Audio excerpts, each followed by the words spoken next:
Les choses sont finalement assez simples. Nous sommes le dimanche 7 juillet à 20h. Le temps s'est arrêté. Voilà. Donc, c'est-à-dire qu'un enfant de 10 ans a compris que c'était ingouvernable, qu'il n'y a pas de majorité possible, que pencher à droite, c'est perdre à gauche, que pencher à gauche, c'est perdre à droite.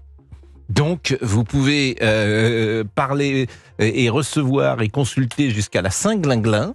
Vous pouvez faire venir Don Diego de la Vega. Vous pouvez faire venir qui vous voulez. Il n'y a pas de solution. Et peu à peu va surgir cette idée que le président devrait partir.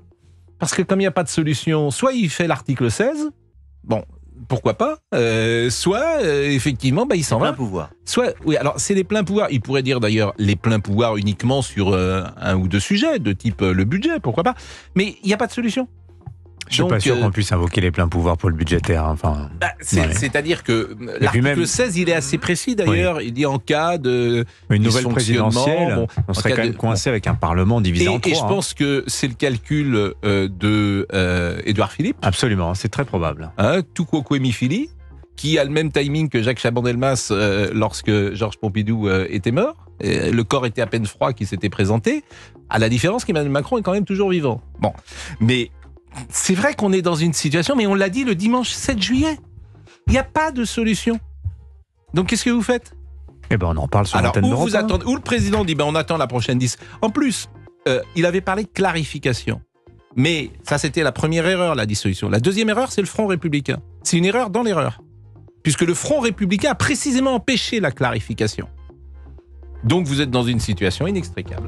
De quoi va-t-on parler autrement, à part la politique, Pascal ? On va parler du retour des rugbyman, parce que c'est quand même intéressant. On le vivra en direct en fin d'après-midi sur l'antenne d'Europe. Bien sûr, et je trouve vraiment intéressant, parce que ces gens-là, quand même, ont été...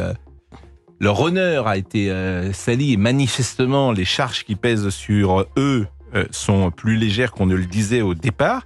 Et puis, il y a cette affaire extraordinaire, je trouve, du procès de Mazan. Cette histoire absolument sidérante, où cette femme, pendant 10 ans, a été violée par des gens qui venaient chez elle la nuit, monsieur tout le monde, entre guillemets, qui était contacté par le mari sur un site et une plateforme qui a depuis fermé, qui s'appelle la plateforme Coco, et qui venait violer cette femme qui était inconsciente, endormie, droguée, et qui sont accusés. Il y a 51 accusés au procès. 51, il y en a 17 qui comparaissent détenus, et donc 34 qui sont libres, et c'est monsieur tout le monde. On en parle tous ensemble sur l'antenne d'Europe 1. C'est à partir de 11h avec Pascal Praud, le numéro pour participer à l'émission.